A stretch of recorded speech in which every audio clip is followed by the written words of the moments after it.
2020년 6월 9일 LA 온누리교회 가정에서 드리는 영상 새벽 예배입니다. 오늘 말씀은 신명기 29장 1절에서 9절 언약을 지키면 형통합니다 입니다.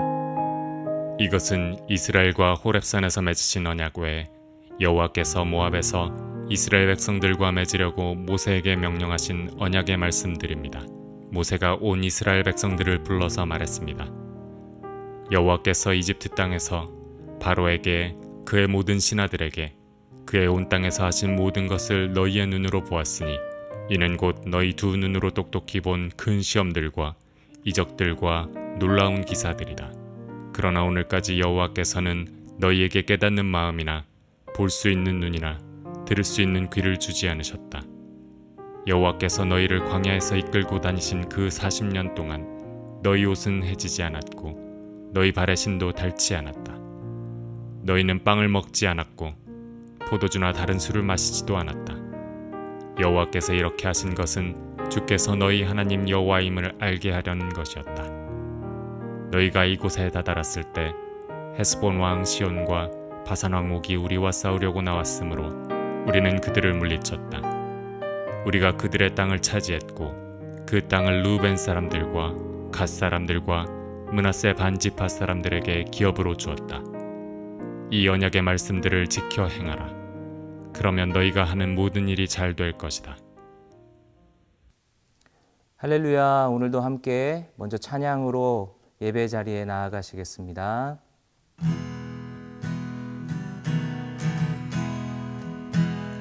대산을 넘어 험곡에 가도 이 가운데로 걸어가며 주께서 항상 지키시기로 약속한 말씀 변치 않네.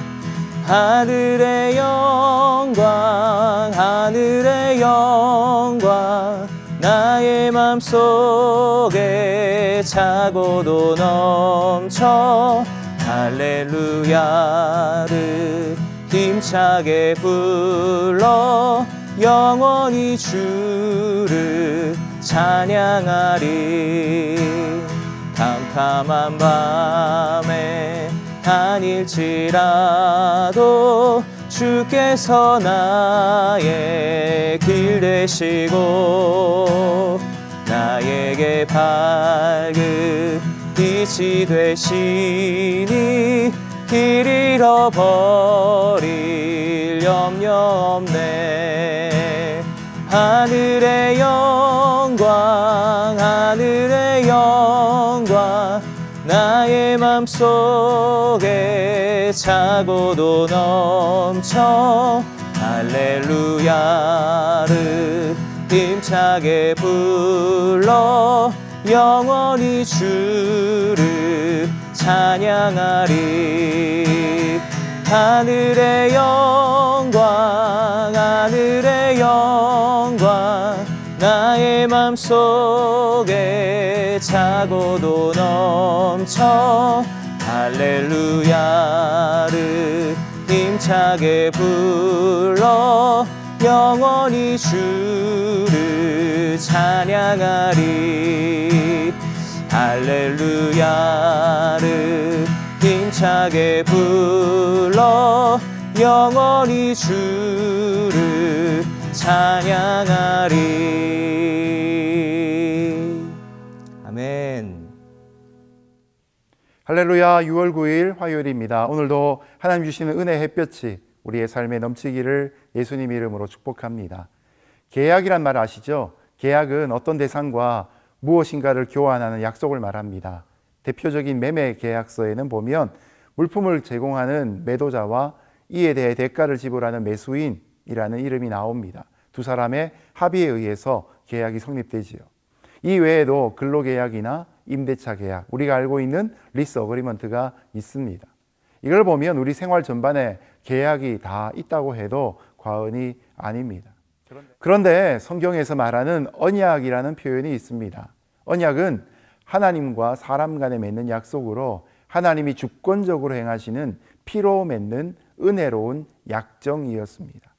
아담 언약, 노아 언약에서처럼 그 주도권은 언제나 하나님께 있고 사람은 수혜자가 되는 형태입니다. 오늘은 모압 언약을 맺는 장면을 통해서 하나님이 맺으신 언약의 은혜를 함께 묵상해 보겠습니다.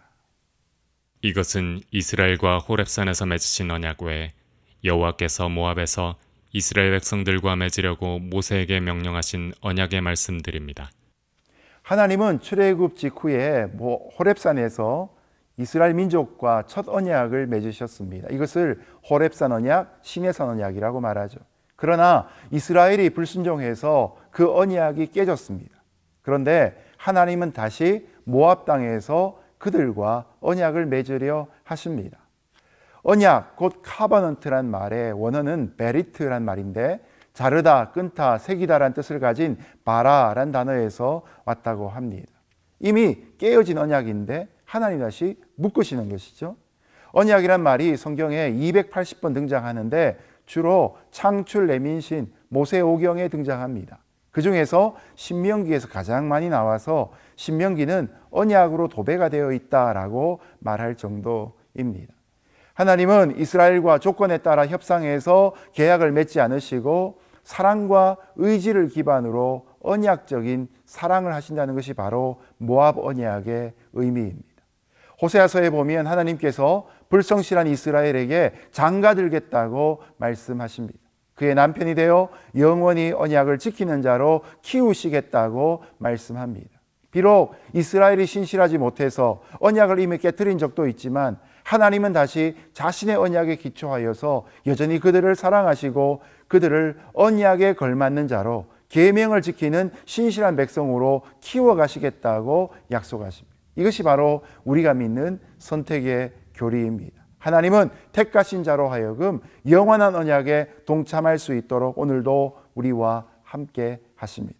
나의 연약한 믿음을 도우시는 하나님은 종이 함께 하시기를 예수님 이름으로 축복합니다. 모세가 온 이스라엘 백성들을 불러서 말했습니다. 여호와께서 이집트 땅에서 바로에게 그의 모든 신하들에게 그의 온 땅에서 하신 모든 것을 너희의 눈으로 보았으니 이는 곧 너희 두 눈으로 똑똑히 본 큰 시험들과 이적들과 놀라운 기사들이다. 그러나 오늘까지 여호와께서는 너희에게 깨닫는 마음이나 볼 수 있는 눈이나 들을 수 있는 귀를 주지 않으셨다. 모세는 온 이스라엘을 소집해 놓고 여호와께서 이집트 땅에서 이스라엘 백성들이 두 눈을 똑똑히 뜨고 있는 그 자리에서 바로와 그의 모든 신하와 그의 온 땅에 행하신 모든 일을 회상하게 하십니다. 하나님은 10가지 재앙을 행하시고 홍해를 육지 마른 땅처럼 만드시고 그들을 건너게 하셨습니다. 이런 표적은 하나님이 어떤 분인가를 깨닫게 합니다. 그리고 그 하나님을 경외하게 합니다. 그가 행하시는 일을 보면 그의 능력을 알 수 있고 그가 하시는 말씀을 들어보면 그분의 성품을 알 수 있고 그가 행하시는 희생을 보면 그분의 사랑을 알 수 있지 않겠습니까? 자, 그런데 여기 아이러니가 있습니다. 그토록 엄청난 시험과 이적과 놀라운 기사를 행하신 하나님을 그들은 온전히 알지 못했던 것이죠. 하나님을 하나님으로 알아보지 못했던 것입니다. 여러분, 이유가 무엇입니까? 기적을 보면서도 하나님을 알지 못한 이유가 무엇일까요? 본문에는 한 가지 문학적인 표현이 나오는데 하나님은 그들에게 여호와가 하나님이시라는 것을 깨닫는 마음과 볼 수 있는 눈과 들을 수 있는 귀를 주지 않으셨다라고 표현합니다. 이 말을 얼핏 보면 이스라엘 백성들의 마음이 굳어진 것이 다 하나님 책임 같습니다. 그러나 이것이 문학적인 장치라는 걸 기억할 필요가 있습니다. 이스라엘 백성들의 마음은 스스로 무감각해져 있었고 그들의 눈과 귀도 닫혀 있었습니다. 그래서 하나님은 그들을 그대로 내버려 둘 수밖에 없었던 것입니다. 완악한 마음이 되다 보니까 하나님이 흔들어 깨워도 더 이상 깨어나지 않는 상태까지 된 것입니다. 하나님 입장에서는 하나님의 능력과 하나님의 성품과 하나님의 사랑을 다 내어 보여주셨는데 그들이 믿지 못하니까 하나님의 마음도 답답했다라는 표현인 것이죠. 단단하게 굳어진 땅, 수년 동안 농사 짓지 않고 사람의 발에 밟혀서 딱딱해진 그 땅에는 아무리 씨를 던져 놓아도 싹을 틔울 수가 없습니다. 그처럼 세상 문화 속에 익숙해져서 우리 마음이 심히 부패해지고 완악해져 버리면 아무리 그 사람에게는 사랑을 붓고 능력을 보여주고 성품으로 품어줘도 마음이 쉽게 변하지 않지 않습니까? 여러분, 사람이 바뀐다는 게 한순간에 이루어지지 않지 않습니까? 그래서 하나님은 지금 그들을 잠시 버려둘 수밖에 없었던 것입니다. 그런데 4절에 보면 이런 어리석음을 깨트리는 열쇠가 하나 등장합니다. 그들은 깨닫지 못하나 하나님은 선하신 주권으로 그들이 복음을 깨닫는 마음을 주시고 구원 역사를 이루어가게 해주십니다. 하나님이 그들의 눈을 밝히시고 그들의 귀를 열게 하시는 것이죠. 우리들도 이 험한 세파 속에서 마음이 완악해지거나 영적으로 미숙해서 예수님을 보내주신 하나님을 완전히 깨닫지 못하던 시절들이 있지 않았습니까? 내가 사랑을 받고 있으면서도 그 사랑이라고 깨닫지 못하는 순간들이 있었습니다. 그러나 우리 인생에 있는 분명한 전환기를 통해서 하나님은 우리를 겸손하게 만드시고 전부는 아니지만 하나님의 은총을 처음 깨닫게 만들어 주셨습니다. 여러분, 그것 때문에 이 땅에 예수 그리스도를 보내시고 예수님의 피로 우리의 죄를 깨끗하게 하셨던 하나님의 사랑을 느끼고 성령을 부어주시는 하나님의 은총 속에서 우리가 비로소 하나님을 고백하게 되지 않았습니까? 그것이 바로 오늘 우리가 살아가는 찬양의 삶이 되는 것입니다.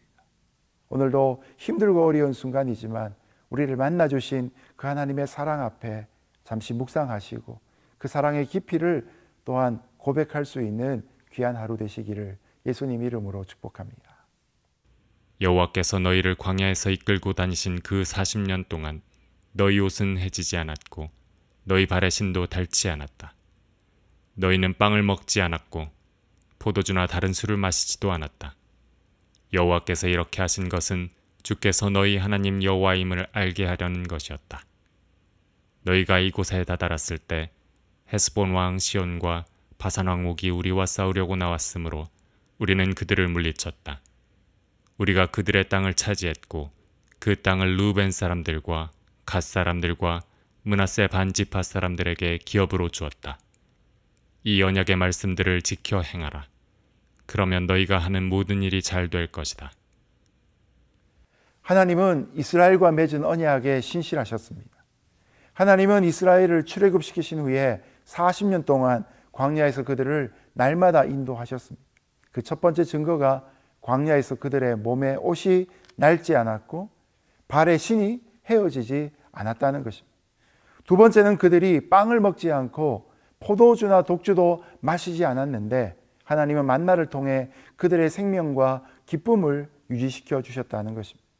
세 번째는 막강한 대적이 길을 막아도 하나님이 이스라엘로 하여금 승리하게 하셨다는 것입니다. 이스라엘이 이곳에 올 때 헤스본 왕 시온과 바산 왕 옥이 이스라엘을 치러 나왔지만 이스라엘은 그들을 이기고 그들의 땅을 차지했고 결국 그 땅은 루벤과 갓 그리고 므낫세 반지파의 기업으로 주어지게 되었습니다.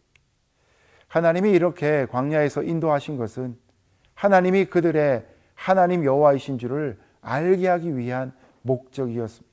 하나님은 그들의 아버지가 되어서 그들을 돌보셨습니다. 그런 의미에서 광야는 훈련과 은혜와 승리의 공간이었습니다. 40년이라는 시간은 은혜의 시간이었고 또한 축복의 시간이었습니다. 하나님은 그들에게 은혜를 주셨는데 이런 은혜를 주신 하나님과 바른 관계를 맺는 것, 이것이 바로 복이었던 것입니다. 오늘도 저와 여러분이 복의 진정한 가치를 깨닫고 하나님 앞에 있는 그 복 누릴 수 있기를 바랍니다. 이 언약의 말씀들을 지켜 행하라. 그러면 너희가 하는 모든 일이 잘 될 것이다. 그들은 이제 은혜를 베푸신 여호와 하나님만을 사랑하고 왕으로 아버지로 섬겨야 합니다. 하나님 주신 언약의 말씀을 지켜 행해야 합니다. 하나님 주신 십계명은 이제 사랑으로 지키는 것이 되어야 합니다. 십계명의 요약처럼 하나님만 사랑하고 또한 이웃을 사랑해야 합니다. 그러면 그들이 하는 모든 일이 형통하게 될 것입니다. 하나님이 복을 주시고 승리를 주실 것입니다. 이 일이 그대로 저와 여러분의 삶에 이루어질 수 있기를, 또 그런 의미에서 말씀을 사랑할 수 있기를 예수님 이름으로 축복합니다. 이제 말씀을 맺겠습니다. 우리는 오늘도 다시 오실 예수님에 대한 약속을 믿고 살아갑니다. 마라나타 주 예수여 어서 오시옵소서. 여러분, 성경에 있는 모든 약속이 다 이루어지고 마지막 남은 한 가지의 약속이 바로 예수님이 다시 이 땅에 오시겠다는 약속입니다. 그 약속을 믿으며 주님께서 우리에게 주신 성령으로 인하여서 눈이 열리고 귀가 열려서 오늘도 하나님의 사랑과 은총과 돌보심을 경험하며 고백하며 살아가는 귀한 한 날 되시기를 예수님 이름으로 축복합니다. 함께 기도하겠습니다. 하나님 아버지, 오늘도 우리를 돌보시는 아버지 하나님의 사랑과 은혜에 인해 감사합니다.